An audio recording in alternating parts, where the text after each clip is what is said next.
Welcome to Korean Mallus. എറ്റേണലിൽ വന്ന ഡ്രാമയുടെ 9ാമത്തെ എപ്പിസോഡിൻ്റെ തുടക്കത്തിൽ കൊക്കയിൽ നിന്ന് താഴേക്ക് വീണ് ബോധം പോയ ടാൻ പിന്നീട് കണ്ണു തുറക്കുമ്പോൾ ഒരു മുറിക്കുള്ളിൽ കട്ടിൽ കിടക്കുകയായിരുന്നു. എഴുന്നേൽക്കാൻ ശ്രമിച്ചപ്പോൾ അവൾക്ക് പുറത്ത് ചെറിയ വേദന അനുഭവപ്പെടുന്നുണ്ട്. എഴുന്നേറ്റിരുന്നപ്പോഴാണ് ഡ്രസ്സ് മാറ്റിയിരിക്കുന്ന വിവരം അവൾ അറിയുന്നത്. മുറിക്കുള്ളിൽ കുറച്ച് അപ്പുറത്തിരിക്കുന്ന ഷെങ്ങിനോട്, നീ ഇതെല്ലാം അറിഞ്ഞിരുന്നുകൊണ്ട് എന്നെ വെറുതെ പൊട്ടം കളിപ്പിച്ചതാണല്ലേ, ആ കൊക്കയ്ക്ക് താഴെ അരുവിയാണെന്ന് അറിഞ്ഞിരുന്നുകൊണ്ടല്ലേ നീ എന്നെ താഴേക്ക് പിടിച്ച് വലിച്ചത്, ഞാൻ എത്രമാത്രം പേടിച്ചെന്നറിയാമോ എന്ന് ചോദിച്ച് ദേഷ്യപ്പെടുന്നു. നിൻ്റെ ഈ ബോറടി മാറ്റാൻ ഞാൻ നിന്നെ ഒരു ട്രിപ്പിന് കൂട്ടിക്കൊണ്ട് വന്നതല്ലേ, നദിയിലൊന്ന് കുളിച്ചോട്ടെ എന്ന് കരുതി, അതിന് ഇത്രയ്ക്ക് ദേഷ്യപ്പെടുന്നത് എന്തിനാണെന്ന് ചോദിച്ച് ഷെങ് അവൾക്കരികിലേക്ക് വരുന്നു. ടാൻ ദേഷ്യം കൊണ്ട് കട്ടിലിൽ നിന്ന് ചാടി ഇറങ്ങാൻ തുടങ്ങിയെങ്കിലും അവളുടെ കാലിന് നല്ല വേദന തോന്നുന്നു. വീഴ്ചയിൽ അവളുടെ കാലിന് ചെറിയ പരിക്ക് പറ്റിയിരുന്നു. ഷെങ് പെട്ടെന്ന് തന്നെ താഴെ ഇരുന്ന് അവളുടെ കാലിൽ പിടിച്ച് എന്താണ് പ്രശ്നമെന്ന് നോക്കുന്നുണ്ട്. പിന്നീട് അവൾക്കൊപ്പം കട്ടിലിരുന്നിട്ട് എന്തിനാണ് ഇന്ന് നീ എൻ്റെ ജീവൻ രക്ഷിക്കാൻ ശ്രമിച്ചതെന്ന് ചോദിക്കുന്നു. ഞാൻ നിന്നെ രക്ഷിക്കാൻ ശ്രമിച്ചതൊന്നുമല്ല, അബദ്ധത്തിൽ തെന്നി വീണു പോയതാണ് എന്ന് പറഞ്ഞ് ടാൻ അത് നിഷേധിക്കുന്നു. ഇന്നത്തെ ആക്രമണത്തിന് പിന്നിൽ ഈഹുവായി ആയിരിക്കും എന്ന് ഷെങ് പറഞ്ഞതും ടാൻ അംഗീകരിച്ചു കൊടുക്കുന്നില്ല. ഈഹുവായി ഒരിക്കലും നമ്മളെ കൊല്ലാൻ ശ്രമിക്കുകയില്ല, മാത്രമല്ല നമ്മളെ ആക്രമിച്ചവരല്ല നമുക്ക് നേരെ അമ്പ് ചെയ്തത്, വേറെ രണ്ടുപേരെ ഞാൻ കണ്ടിരുന്നു, അവരിൽ ഒരാളാണ് അമ്പ് ചെയ്തത് എന്ന് ടാൻ പറയുന്നു. ഷെങ് പിന്നെയും ഈഹുവായുടെ പേര് പറഞ്ഞപ്പോൾ ആ പേരെനിക്ക് കേൾക്കണ്ട, അത് കേൾക്കുമ്പോൾ എൻ്റെ തല പൊട്ടിത്തെറിക്കാൻ പോകുന്നത് പോലെയാണ് തോന്നുന്നത് എന്ന് പറഞ്ഞ് ടാൻ ചെവി പൊത്തിപ്പിടിക്കുന്നു. എങ്കിൽ ഇനി ഞാൻ പറയുന്നില്ല, നീ ഇന്നെൻ്റെ ജീവൻ രക്ഷിച്ചതിന് ഞാൻ നിനക്ക് എന്താണ് പകരം തരേണ്ടതെന്ന് ചോദിച്ചവൻ മുന്നോട്ടഞ്ഞപ്പോൾ ടാൻ പുറകിലേക്ക് വീണിട്ട് ഷെങ്ങിനോട് അവിടുന്ന് പോകാൻ പറഞ്ഞെങ്കിലും എനിക്ക് റെസ്റ്റ് എടുക്കണം എന്ന് പറഞ്ഞ് അവനും കട്ടിലേക്ക് കിടക്കുന്നു. പക്ഷേ ടാന് പുറം വേദനിക്കുന്നതെന്ന് തോന്നിയപ്പോൾ അവൻ ചാടി എണീറ്റ് അവളെ പിടിച്ചെഴുന്നേൽപ്പിച്ചിട്ട്, നിന്റെ പുറത്ത് ചെറിയ മുറിവുണ്ട്, ഇപ്പോൾ തൽക്കാലത്തേക്ക് മരുന്ന് വെച്ചിട്ടുണ്ട്, നമുക്ക് മടങ്ങിയെത്തിയ ശേഷം കൊട്ടാരം വൈദ്യനെ കൊണ്ട് പരിശോധിപ്പിക്കാം എന്ന് പറഞ്ഞിട്ട് യുഹാവോയോട് പുറപ്പെടാൻ കുതിരയെ റെഡിയാക്കാൻ പറയുന്നു. ടാന് നല്ല ക്ഷീണമുണ്ടായിരുന്നതിനാൽ മയങ്ങിക്കിടന്നിരുന്ന അവളെ ഷെങ് കോരിയെടുത്തുകൊണ്ടാണ് കൊട്ടാരത്തിനുള്ളിലേക്ക് വന്നത്. ഇടയ്ക്ക് മറ്റ് 2 കോൺക്യൂബുമാരും കൂടി അവൻ്റെ മുന്നിലെത്തി കുമാരന് നേരെ ആക്രമണം ഉണ്ടായെന്ന് കേട്ടല്ലോ, ആരാണതിന് പിന്നിൽ എന്നൊക്കെ ചോദിച്ച് വഴി തടഞ്ഞപ്പോൾ ഷെങ് അവരോട് മാറി നിൽക്കാൻ ഉച്ചത്തിൽ പറയുന്നു. അവൻ്റെ ശബ്ദം കേട്ടുകൊണ്ടിരുന്ന ടാൻ എന്നെ താഴെ നിർത്താൻ പറഞ്ഞെങ്കിലും ഇനി ഒരിക്കലും ഞാൻ നിന്നെ ഇങ്ങോട്ട് വിടാൻ പോകുന്നില്ല, എന്നെ വിട്ട് പോകാമെന്ന് ചിന്തിക്കുകയേ വേണ്ടെന്ന് പറഞ്ഞ് ഷെങ് അവളെയും കൊണ്ട് അകത്തേക്ക് കയറുന്നു. അപ്പോഴേക്കും കുമാരിക്ക് ഇത് എന്ത് പറ്റിയെന്ന് ചോദിച്ച് ജിങ്ഷിൻ ഓടി പുറകെ വരുന്നുണ്ട്. ടാനെ ഒന്ന് കുളിക്കാൻ സഹായിക്ക്, ഞാൻ പോയിട്ട് കുറച്ച് കഴിഞ്ഞ് വരാമെന്ന് പറഞ്ഞ് ഷെങ് പുറത്തേക്ക് പോകുന്നു. അവൻ തൻ്റെ കാര്യത്തിൽ ഇത്രയധികം കെയർ ചെയ്യുന്നത് കണ്ട് ടാൻ സന്തോഷിക്കുന്നുണ്ട്. നിങ്ങളുടെ രണ്ടുപേരുടെയും പെരുമാറ്റം കണ്ടിട്ട് നിങ്ങൾക്കിടയിൽ എന്തോ മാറ്റം സംഭവിച്ചതുപോലെ ഉണ്ടല്ലോ, ഇന്നലെ എന്താണ് സംഭവിച്ചതെന്ന് ജിങ്ഷിൻ ടാനോട് ചോദിക്കുന്നു. എന്തു മാറ്റം, പ്രത്യേകിച്ചൊന്നുമില്ല എന്ന് പറഞ്ഞിട്ട് ആക്രമണത്തിൻ്റെ കാര്യവും അമ്പ് കൊണ്ടതും താഴേക്ക് ചാടിയതും അവിടെ നിന്നൊരു റെസ്റ്റ് ഹൗസിലേക്ക് പോയതുമെല്ലാം അവൾ ജിങ്ഷിനെ പറഞ്ഞു കേൾപ്പിക്കുന്നു. റെസ്റ്റ് ഹൗസിലായിരുന്നു രാത്രി കഴിച്ചു കൂട്ടിയത് എന്നറിഞ്ഞപ്പോൾ ടാൻ നീ പിന്നെയും വാക്ക് തെറ്റി എന്ന് ചോദിച്ച് ജിങ്ഷിൻ പിണങ്ങാൻ ശ്രമിച്ചെങ്കിലും നിന്റെ തലയിൽ ഇപ്പോൾ എപ്പോഴും ഈ ചിന്ത മാത്രമേ ഉള്ളൂ, ഞാൻ ഇന്നലെ എത്രമാത്രം പേടിച്ചെന്നറിയാമോ, അങ്ങനെയുള്ള എനിക്ക് എപ്പോഴാണ് അതിനൊക്കെ സമയമെന്ന് പറഞ്ഞവൾ ജിങ്ഷിനോട് ദേഷ്യപ്പെടുന്നു. ഈഹുവായാണ് കൊലയാളികളെ അയച്ചത് എന്ന വിവരം അറിഞ്ഞാൽ ടാനർ വിഷമിക്കാൻ സാധ്യതയുണ്ട്, അതുകൊണ്ട് തൽക്കാലം ഈ വിവരം അവളെ അറിയിക്കേണ്ട, ഞാൻ അവളോട് കുറച്ച് മോശമായി പെരുമാറുകയും ചെയ്തു, എനിക്ക് അവളോട് പിണക്കമൊന്നുമില്ലെന്നും ഞാൻ സോറി പറഞ്ഞെന്നും ഇനി അവൾ വരുമ്പോൾ പറയണമെന്ന് ടാൻ ജിങ്ഷിനെ പറഞ്ഞേൽപ്പിക്കുന്നു. നിങ്ങളുടെ പിണക്കം കാരണം കുറേ ദിവസമായി സമാധാനം നഷ്ടപ്പെട്ടത് എനിക്കാണ്, എന്തായാലും നിന്റെ തീരുമാനം നന്നായി എന്ന് പറഞ്ഞ് ജിങ്ഷിൻ താഴേക്കിരിക്കുന്നു. അതിന് പരിഹാരമായി ഇനി എനിക്ക് കൊണ്ടുവരുന്ന നല്ല ഭക്ഷണം മുഴുവൻ നിനക്ക് തന്നേക്കാമെന്ന് ടാൻ അവളോട് പറയുന്നു. പുറത്തുപോയ ഷെങ് യുഹാവോയുടെ അടുത്തെത്തി കൊട്ടാരം വൈദ്യശാലയിലേക്ക് പോയി ടാനർക്ക് ആക്രമണത്തിൽ സാരമായി പരിക്കേറ്റുവെന്നും കുമാരിയുടെ ജീവൻ അപകടത്തിലാണെന്നും അറിയിക്കാൻ നിർദ്ദേശിക്കുന്നു. എത്രത്തോളം പ്രശ്നം ഇതിൻ്റെ പേരിൽ ഉണ്ടാക്കാൻ പറ്റുമോ അത്രയും ഉണ്ടാക്കാനും അവൻ പറയുന്നുണ്ട്. ജിങ്ഷിൻ കുളിക്കാനെല്ലാം റെഡിയാക്കാൻ പോയതിനാൽ ടാനും വേഷം മാറി തയ്യാറെടുത്തുകൊണ്ട് നിൽക്കുമ്പോഴാണ് ഷെങ് അവിടേക്ക് മടങ്ങി വന്നത്. ടാൻ പെട്ടെന്ന് ഡ്രസ്സ് നേരെ ഇടുന്നത് കണ്ട് നിനക്കിപ്പോഴും നാണമാണോ എന്ന് ഷെങ് ചോദിച്ചപ്പോൾ എല്ലാ പെൺപിള്ളേർക്കും അങ്ങനെ തന്നെയാണ് എന്ന് ടാൻ പറയുന്നു. നിനക്ക് അസുഖം അഭിനയിക്കാൻ അറിയാമോ എന്ന് ചോദിച്ച് ഷെങ് അവളെയും കൊണ്ട് കട്ടിലേക്ക് ഇരിക്കുന്നു. വേറൊന്നും എനിക്കറിയില്ലെങ്കിലും അസുഖം അഭിനയിച്ച് ലീവ് എടുക്കുന്നതാണ് എൻ്റെ സ്പെഷ്യാലിറ്റി, എനിക്കത് നന്നായി അറിയാമെന്ന് ടാൻ പറയുന്നു. എങ്കിൽ എനിക്ക് വേണ്ടി ഒരു ഷോ നടത്തണമെന്ന് അവൻ പറയുന്നുണ്ട്. കൊട്ടാരം വൈദ്യൻ ടാനിനെ വന്ന് പരിശോധിച്ച ശേഷം കുമാരിക്ക് വലിയ ആരോഗ്യ പ്രശ്നങ്ങളൊന്നുമില്ല, നിസ്സാരമായ മുറിവേ ഉള്ളൂ എന്ന് പറഞ്ഞപ്പോൾ ഷെങ് അതിനെ എതിർക്കുന്നു.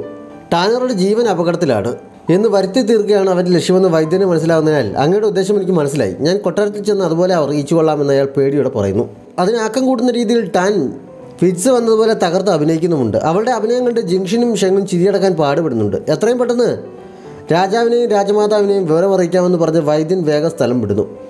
എൻ്റെ അഭിനയം എങ്ങനെയുണ്ടായിരുന്നു എന്ന് ചോദിച്ച് ടാൻ ചാടി എണീറ്റപ്പോൾ ഇതിൽ കൂടിപ്പോയി, ചിരിക്കാതിരിക്കാൻ ഞാൻ വല്ലാതെ പാടുപെട്ടു എന്ന് ഷെങ് പറയുന്നു.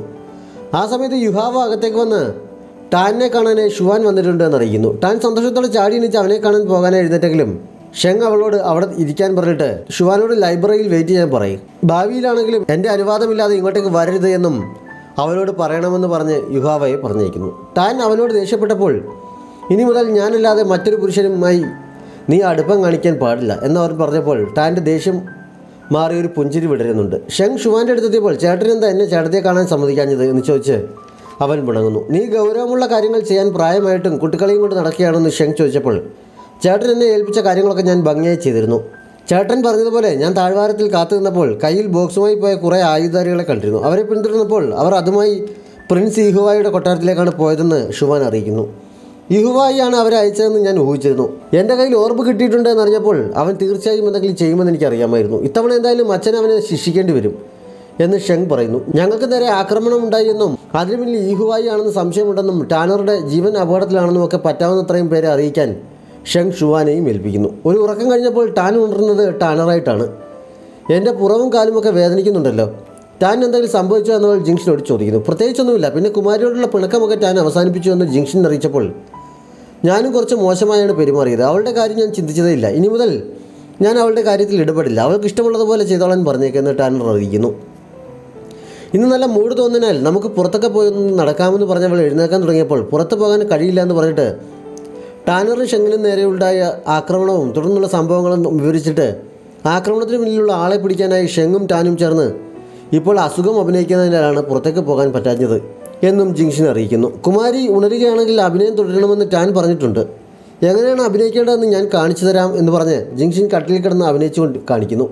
ടാനർക്ക് അത് കണ്ട് ചിരി വരുന്നതിനാൽ അവൾ ജിങ്ഷനോട് മതിയാക്കാൻ പറയുന്നു. ആക്രമണത്തിന് പിന്നിൽ ആരാണെന്ന് അവർക്കറിയാമോ എന്ന് ടാനർ ചോദിച്ചപ്പോൾ അത് കുമാരിയോട് പറയണ്ട എന്നാണ് ടാൻ എന്നോട് പറഞ്ഞത് എന്ന് ജിങ്ഷൻ മടിച്ച് പറയുന്നു. നീ ശരിക്കും ആരുടെ ജോലിക്കാരിയാണ്? ടാൻ പറയുന്നത് മാത്രമേ നീ ഇപ്പോൾ അനുസരിക്കുകയുള്ളൂ എന്ന് ടാനർ ചോദിച്ചപ്പോൾ യിഹുവായി ആണ് സംശയിക്കുന്നതെന്ന് സത്യം ജിങ്ഷന് പറയേണ്ടി വരുന്നു. ടാനിന് നേരെ പലതവണ ഇപ്പോൾ ആക്രമണം ഉണ്ടായെന്നും ഇത്തവണ മരണം തന്നെ സംഭവിക്കേണ്ടതായിരുന്നു എന്ന് പറഞ്ഞപ്പോൾ ഇപ്പോൾ അദ്ദേഹവും ഞാൻ കൊല്ലപ്പെടാനാണോ ആഗ്രഹിക്കുന്നത്, ഇതൊക്കെ അവരുടെ തെറ്റിദ്ധാരണകളായിരിക്കാനാണ് സാധ്യത എന്ന് പറഞ്ഞ് ടാനർ ആകെ വിഷമത്തിലാകുന്നു. അധികാരത്തിന് വേണ്ടിയുള്ള മത്സരത്തിനിടയിൽ അദ്ദേഹം എന്നെപ്പോലും അപകടത്തിലാക്കാൻ മാത്രം ദുഷ്ടനായോ, അതോ ഇനി ആരെങ്കിലും അദ്ദേഹത്തെ ചതിച്ചതായിരിക്കുമോ എന്നൊക്കെ പറഞ്ഞ് ടാനർ കരഞ്ഞപ്പോൾ സത്യം എന്താണ് എന്ന് ഇതുവരെ അറിഞ്ഞിട്ടില്ലല്ലോ, അതുകൊണ്ട് കുമാരി വിഷമിക്കരുത് എന്ന് പറഞ്ഞ് ജംഗ്ഷൻ അവളെ ആശ്വസിപ്പിക്കുന്നു. സോൾ സപ്രസിംഗ് ഓർബാണെന്ന് കരുതി ബോക്സ് തുറന്നപ്പോൾ ഷെങ് തങ്ങളെ കബളിപ്പിച്ചതാണ് എന്ന് മനസ്സിലാകുന്ന മുഖംമൂടിധാരികൾ അത് യിഹുവായുടെ വീഴ്ചയാണെന്ന് പറഞ്ഞ് കുറ്റപ്പെടുത്തുന്നു. ഇത് ഒറിജിനലാണോ ഫേക്കാണോ എന്ന് ഞാനെങ്ങനെ അറിയാനാണ്, മാത്രമല്ല ആരെയും ഉപദ്രവിക്കരുതെന്ന് ഞാൻ നിങ്ങളോട് പ്രത്യേകം പറഞ്ഞിരുന്നല്ലേ. എന്നിട്ട് ടാനർ ഇപ്പോൾ അപകടത്തിലാണെന്ന് പറയുന്നത് നിങ്ങൾ എന്തിനാണ് വാക്ക് തെറ്റിച്ചത്? ഇനി എൻ്റെ കാര്യത്തിൽ ഇടപെടരുത്, എൻ്റെ പദ്ധതികൾ എങ്ങനെ നടപ്പിലാക്കണമെന്ന് എനിക്കറിയാമെന്ന് പറഞ്ഞ് യിഹുവായി അവരോട് ദേഷ്യപ്പെട്ട് അവിടെ നിന്ന് പോകുന്നു. പക്ഷേ അവർ അവനറിയാതെ അവരുടെ മാസ്റ്ററുടെ ദുഷ്ടശക്തി അവൻ്റെ ഉള്ളിലേക്ക് കടത്തിവിടുന്നു.